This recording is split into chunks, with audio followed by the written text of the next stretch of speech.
네, 오늘은 첫 주여서 보통 우리 교회 표어와 관련된 말씀을 나누는데요. 이렇게 준비하다 보니까 양이 많아져가지고 또 한 몇 차례 나눠서 나누도록 하겠습니다. 그래서 그 마지막 설교 때 표어를 여러분에게 딱 말씀드리겠습니다. 오늘도 근데 그 표어와 관련해서 이제 새 표어와 관련해서 이렇게 차근차근 쌓기 위한 말씀으로 같은 맥락에서 나누려고 합니다. 여러분,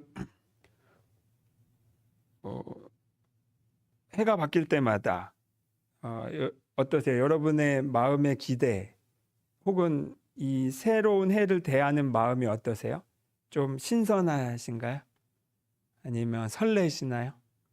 아니면 걱정되시나요?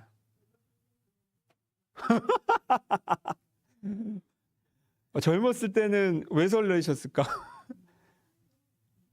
그때는 뭔가 그치 하고 싶은 게 많으니까. 네. 어, 그쵸. 나이가 먹는구나. 유튜브를 이렇게 넘기는데 우연히 뭐가 걸리냐면 그 요즘은 무속인들이 그렇게 유튜브를 많이 하더라고요. 그러면서 막 원숭이 띠가 올해 막 좋다느니 막 제가 원숭이 띠거든요. 그래서 또 그걸 클릭을 안 할 수가 없네. 이런 식으로 그런데 이렇게 보니까 그 무속인들이 올해는 누구는 좋고 누구는 조심해야 되고 뭐 이런 말들을 엄청 많이 전부터 해오고 있더라고요. 아, 그렇구나. 이제 사람이 그렇지. 항상 우리는 미래를 좀 궁금해하는 게 있어요. 기대와 불안이 저마다 어느 정도 섞인 채로 새해를 맞이하고 그래서 미래를 알고 싶어요. 그래서 우리 한국에서는 예전부터 투정비결 이런 거 봤잖아요.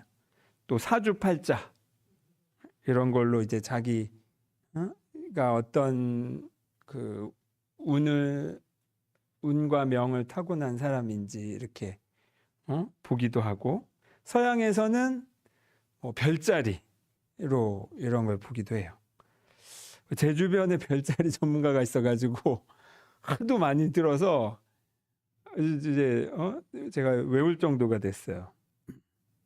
묻지 않아도 하여튼 그 사람 계속 저도 또 궁금한 것도 물어보고 그리고 누군가는 그 미래가 궁금하거나 할 때 좀 더 적극적으로 신점을 보러 정말 무속인에게 찾아가기도 하죠.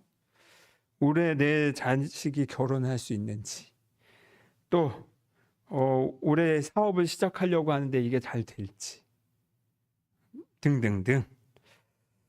근데 우리 기독교는 그리스도교는 예전부터 이런 행위들을 좀 터부시하는 면이 있어요.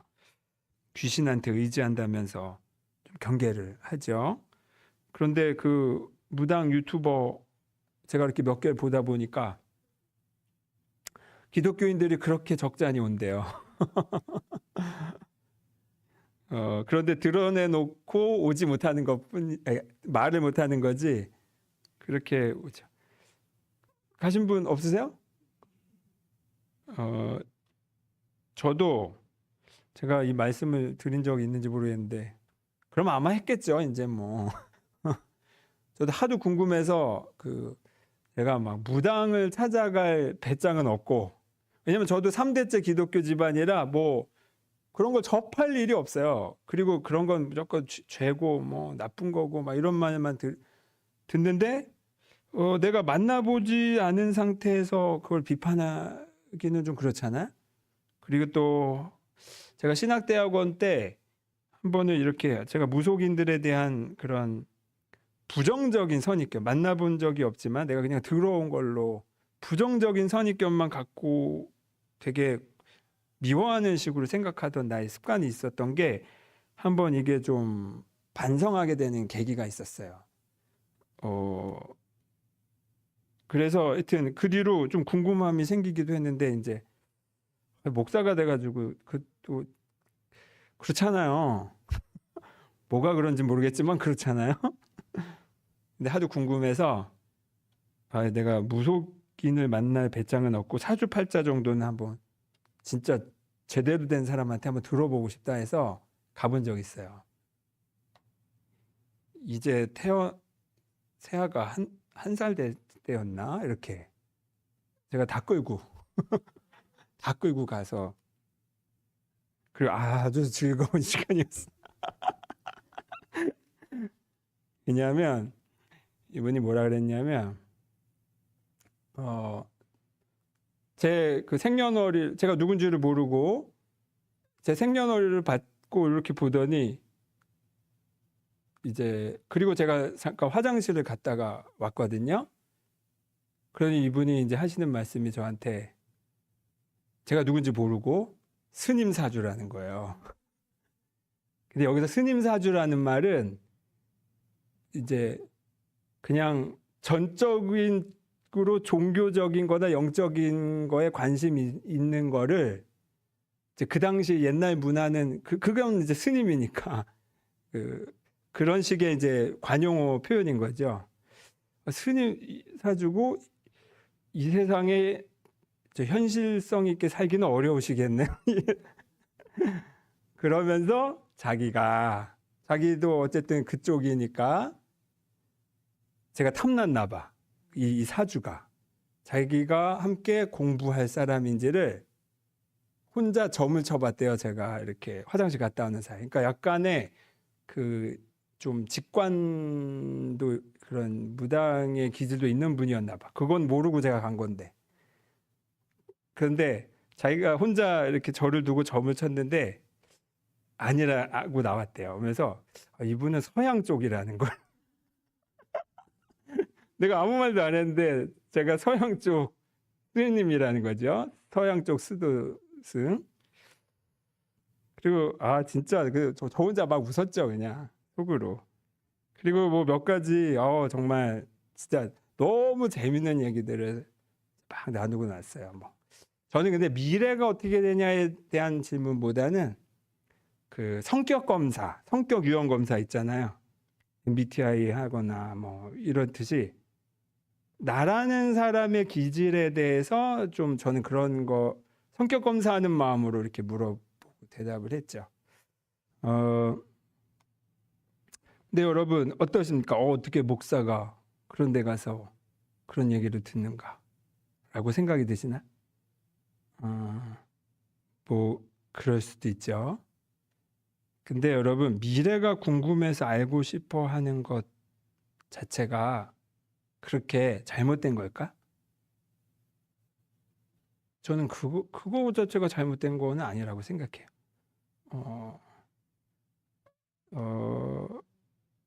오히려 이거를 솔직하게 마주하지 않으니까 이렇게 몰래 숨겨서 하는 사람들이 생기지, 그냥 미래를 궁금해하는 그 마음 자체는 제가 늘 말했듯지만 어떤 올라오는 그 감정이나 그런 것들 자체가 잘못은 아니다. 저는 이렇게 말하고 싶어요. 그리고 이미 기독교 내에서의 문화에서도 여러분은 부흥회를 이렇게 경험해 본 적이 많은지는 모르시겠지만 부흥 강사분 중에는 예언의 은사를 받은 분들이 있어가지고 이렇게 손 얹고 기도를 해주면 그 사람에 대한 그 기도 중에 떠오르는 영감을 이렇게 전해주기도 해요. 그래서 저도 제가 어려서 커온 교회가 종종 그런 분들이 부흥 강사로 오셔가지고 그런 예언 기도를 받아본 적이 있어요.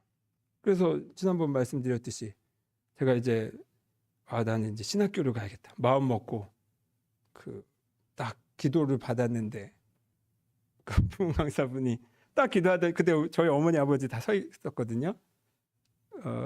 근데 부흥 강사님이 딱 기도하시더니 얘는 아니라는데요, 이렇게 예언을 하셨어요.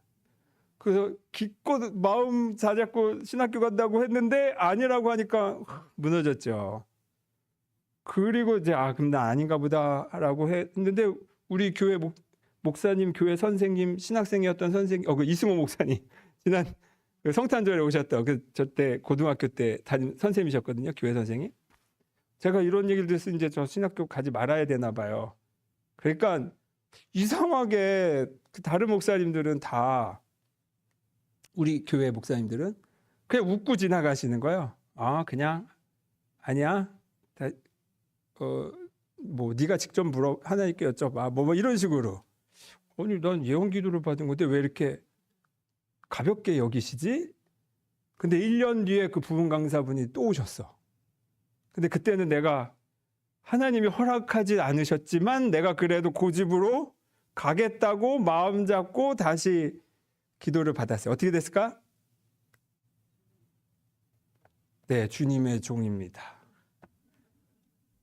그래서 저는 와 다행이다가 아니라 뭐야 이거 이런 마음이 올라왔어요. 사실 뭐 그때는 틀리고 지금은 맞고 하면서 그분이 잘못됐다라기보다 아 이거는 누구 한 사람의 말만 듣고 할 건 아니구나 라고 하여튼 그때 그런 에피소드가 있었어요.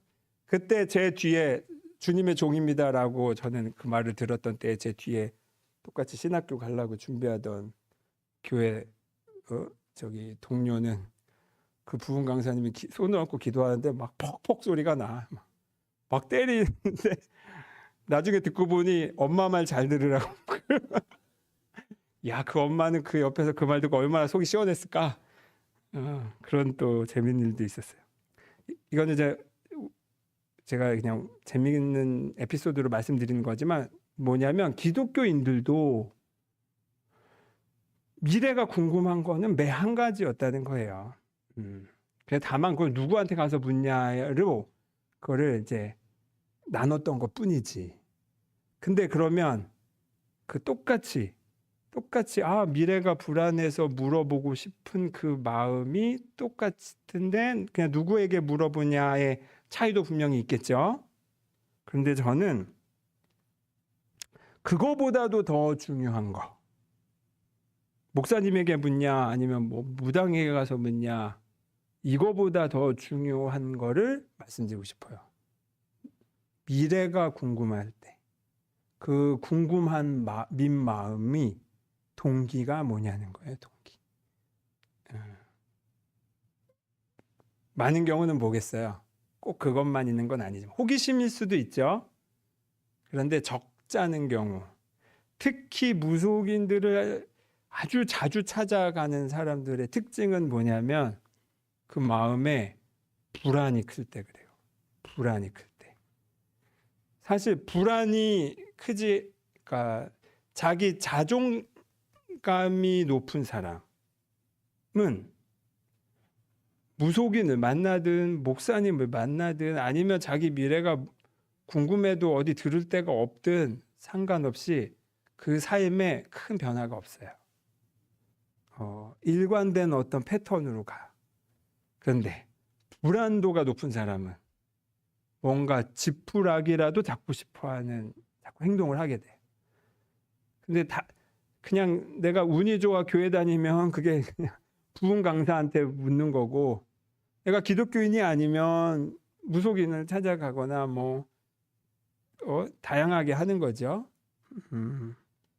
그래서 저는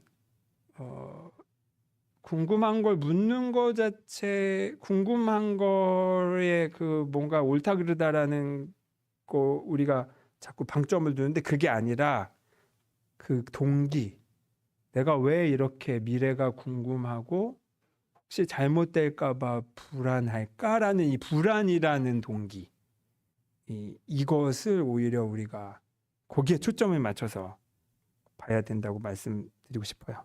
어떤 경우는 예를 들면 뭐 우리 사주팔자 뭐 저는 잘 모르지만 삼재가 꼈다 이런 표현들 쓰잖아요. 그러면 어쩌다 그런 말을 듣고 새해를 시작하면 어떻게 되겠어요? 그 사람은 조금만 일이 잘못돼도 뭐라고 말하고 다녀요. 내가 삼재가 껴서 그냥 뭐든지 삼재가 껴서로 바라보게 돼요. 그 사람은 혹여 좋은 일이 일어나도 보이지 않을 거예요. 왜냐하면 올 한 해는 내가 바라보는 관점은 삼재가 껴서라는 색안경으로 바라보기로 결정을 했거든. 그래서 온통 안 될 일들만 보이기 시작할 거예요. 그 생각에 갇히게 되는 거죠. 저는 충분히 그럴 수 있다고 생각해요. 어느 시기가 삼재가 꼈다라고 말할 만큼의 예측이 되는 어떤 이 우리가 알지 못하는 규칙이 있을 수도 있다고 생각해요. 우리 인생에. 특히 뭐가 잘 안 풀리는 시기. 실제 그런 때가 있으니까. 그런데 그걸 알고 맞이하든 모르고 맞이하든 상관없이 그러면 뭐 계속 불행한 게 당연한 건가? 불행한 마음으로 사는 게 당연한 건가? 라고 제가 반문해 보고 싶어요. 여기서 이제 예수님의 정신의 차이가 있는 거예요. 사주팔자가 정확하게 맞고 별자리가 다 맞고 삶에 봄, 여름, 가을, 겨울이 있어서 어느 때는 뭐 잘 풀리기도 하고 어느 때는 잘 안 풀리기도 하는 게 있다고 하더라도 그걸 믿든 안 믿든 상관없이 그거를 대하는 나의 마음의 관점. 그리스도인은 무당을 찾아가면 안 돼가 그리스도인이 아니라 그 미래를 알든 모르든과 상관없이 어떤 태도로 내 삶을 대할 것인가에 대한 관점에 그 차이가 있는 거예요. 그 방점이 있는 겁니다. 오늘 마태복음 말씀이 그거예요. 우리 예수님께서는 걱정하지 말아라, 염려하지 말아라 라고 말씀하시죠. 우리 산상설교 때 아주 그냥 제가 입에 침이 마르게 자주 했던 설교잖아요. 무엇을 마실까, 무엇을 입을까, 무엇을 먹을까 염려하지 말아라. 염려하지 말아라. 하여튼 제가 다 읽진 않았지만 이 앞절부터 계속 염려하지 말라는 표현들이 계속 반복돼요. 그런데 다만 이렇게 해요. 너 염려하면 혼날 줄 알아? 이렇게 뭐랄까 윽박 지르시는 건 아니에요. 그러니까 염려 올라오는 것 자체가 잘못된 건 아니에요. 그거를 그렇게 뭐라고 할 건 아니에요. 그냥 잠시 그 주파수가 하나님이 아니라 불안으로 맞춰져 있다 보니 자동으로 그 방송이 나오는 거죠. 라디오 방송. 불안이라는 방송이 내 마음에 가득 차게 되는 거예요. 그런데 그럴 필요가 없다라는 겁니다. 왜? 우리 27절에 너희 중에 누가 염려함으로써 그 키를 한 자라도 더할 수 있느냐? 염려한다고 해서 우리 그런 표현 있잖아요. 걱정한다고 해서 걱정이 사라지면 걱정만 하면서 살겠네. 근데 안 사라지잖아요. 오히려 걱정은 걱정을 더 크게 부풀리기만 해. 그러니 그건 효율로서 따져봐도 그럴 필요가 없다. 오히려 걱정에서 벗어나고 싶으면 그 걱정을 멈춰. 일단 거기에 계속 끌려 들어가는 거를 멈춰라는 겁니다. 마음의 브레이크를 한번 걸으라는 거예요. 그리고 걱정하지 않아야 할 이유로 뭐라고 하냐면 32절에 염려하는 거 그래서 이것 주세요 저것 주세요라는 거는 다 이방인들이 구하는 거다. 이방인이라는 거는 제가 쉽게 표현하자면 하나님을 아버지로 생각하는 사람들이 아니라 하나님을 뭐로 생각하는 사람들이라고 그랬나요? 하나님 아저씨. 남인 거예요, 남. 하나님을 남으로 생각할 때 이거 주세요, 저거 주세요, 뭐 주세요라고 기도하게 된다.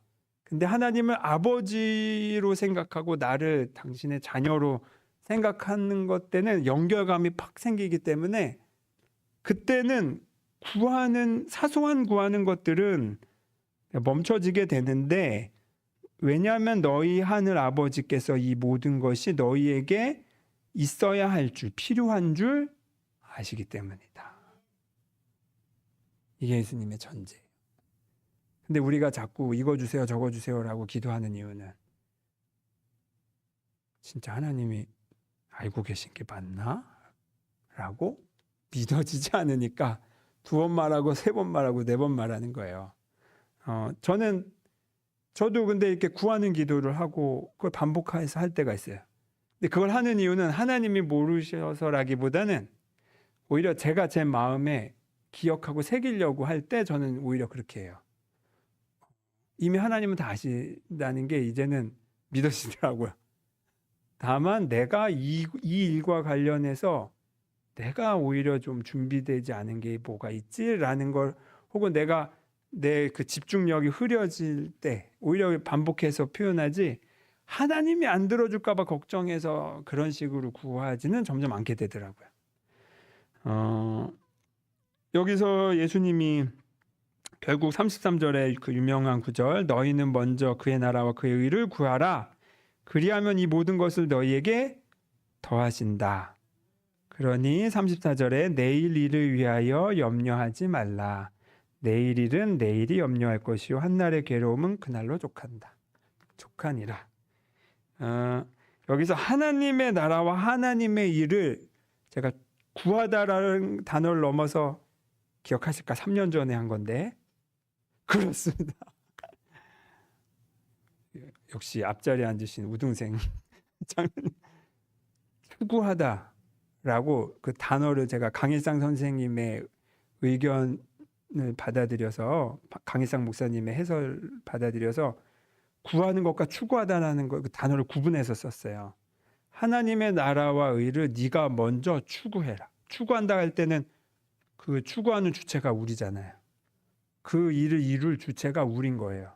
우리가 하나님의 나라와 의를 먼저 추구하면 그 나머지 모든 뭐 먹고 살고 입고 마시고 이런 것들은 이미 하나님이 다 아시기 때문에 때에 맞춰 채워주신다. 요거예요. 그리고 하나님의 나라와 의를 추구한다고 할 때 이러면 이것도 약간 그 추상적일 수 있죠. 그래서 제가 구체적인 단어로, 손에 잡히는 단어로 제가 그 설명한 게 뭐냐면 사랑이에요. 사랑. 하나님의 나라, 그 나라라는 거는 운영되려면 그 규칙이 있어야 되잖아요. 예를 들면 대한민국 같은 경우는 민주공화국이다. 이런 큰 틀이 있어요. 법치주의다. 민주주의다. 또 자유시장 경제. 예를 들면 유럽만 해도 또 다른 데들이 많죠. 민주주의와 사회주의를 이렇게 결합한 유럽 국가들도 많고. 근데 우리는 그 나라에 그 틀이 있어요. 하나님 나라에도 그 틀이 있어요. 규칙이 있어요. 헌법이 있어요. 하나님 나라의 헌법이 뭐냐 하면 그 사랑인 거예요. 그럼 하나님 나라의 하나님의 의라는 것도 하나님께서 의롭게 생각하시는 게 뭐냐? 그거는 도덕적으로, 윤리적으로 우리가 생각하는 그런 건가? 가 아니에요. 그것도 넘어서는. 그것도 뭐냐면 하나님의 의도 사랑이에요. 조건과 상관없이 주는 사랑. 이게 바로 세상이 의롭다라고 말하는 것과 이 성경이 말하는 의로움의 차이인 거예요. 그러니까 하나님의 나라와 하나님의 의를 추구한다는 건 하나님이 말씀하신 아가페의 사랑을 추구하며 사는 거예요.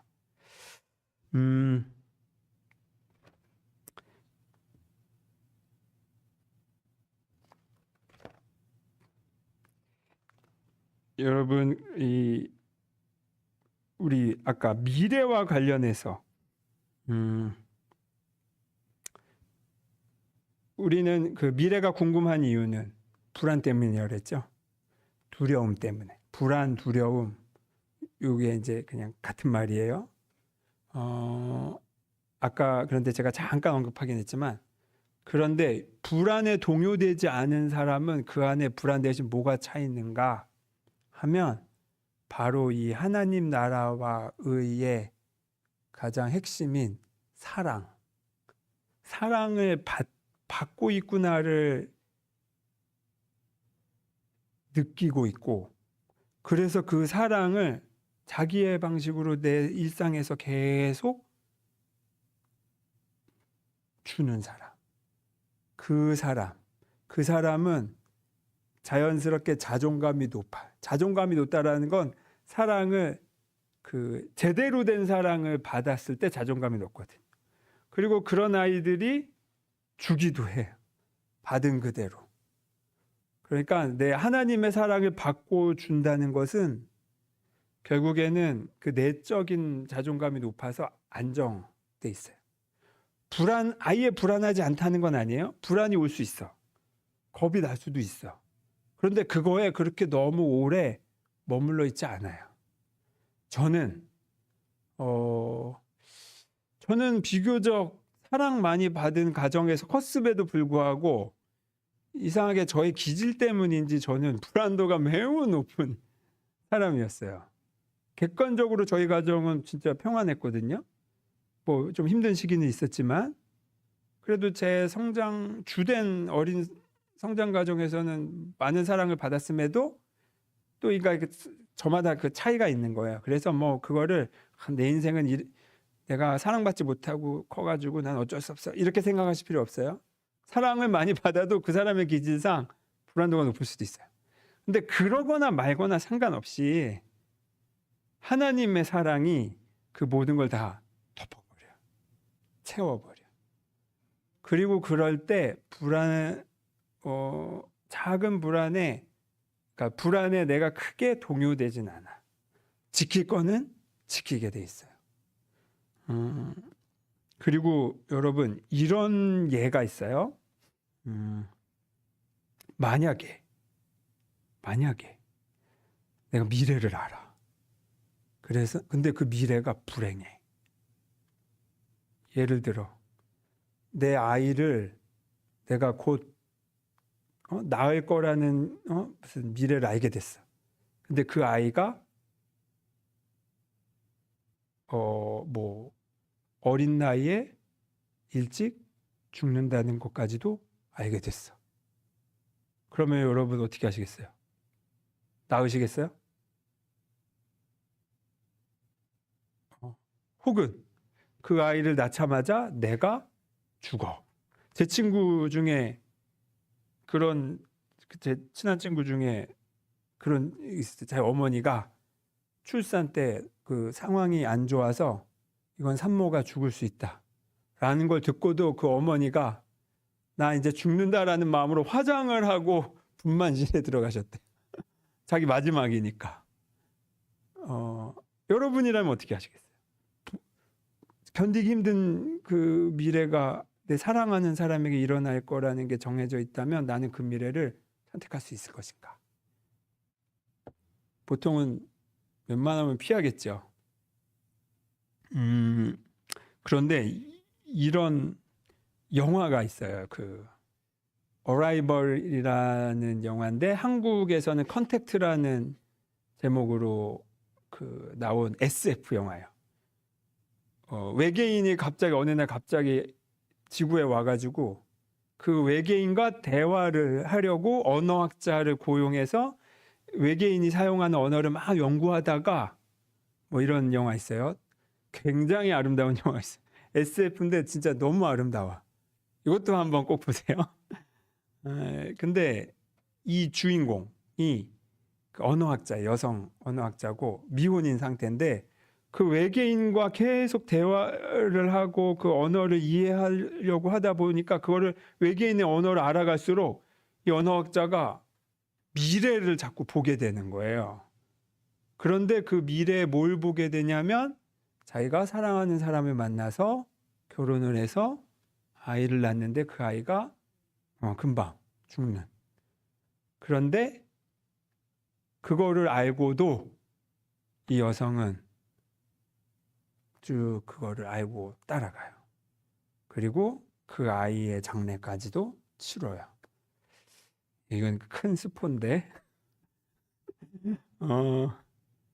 근데 이 여성의 이게 근데 저희 아내는 이 영화가 너무 좋다고 이 영화를 3번이나 봤는데 3번을 봐놓고도 이게 자기 딸이 죽는다는 게 뭔 말인지를 이해를 못해 놓고도 감동받았다고 말해서 도대체 그걸 모르면 어느 포인트에서 감동받았냐 내가 놀릴 정도였는데 좀 이렇게 시간이 왔다 갔다 해서 어려워요. 근데 이제 저는 거기서 뭘 봤냐면, 그 마음이 뭘까? 불행한 일이 일어나는 걸 알고도 사랑하는 딸을 위해서 그걸 선택하는 그 마음은 뭘까? 그 마음이 뭐겠습니까? 예수님의 마음이죠. 예수님도 불행한 마지막을 아셨잖아. 당신께서 비참하게 십자가에서 처형당해서 아주 정말 수치를 당하면서 죽을 거를 아셨잖아요. 그런데도 알고 그 길을 가셨어요. 예수님도 그 겟세마네에서 기도하실 때 이 잔을 옮길 수 있으면 옮겨 주십시오라는 그 슬픔이 섞인 말씀도 하지만 아버지의 뜻이라면 그대로 이루어 주십시오라고 말하시잖아요. 그리고 그 고통을 통과해요.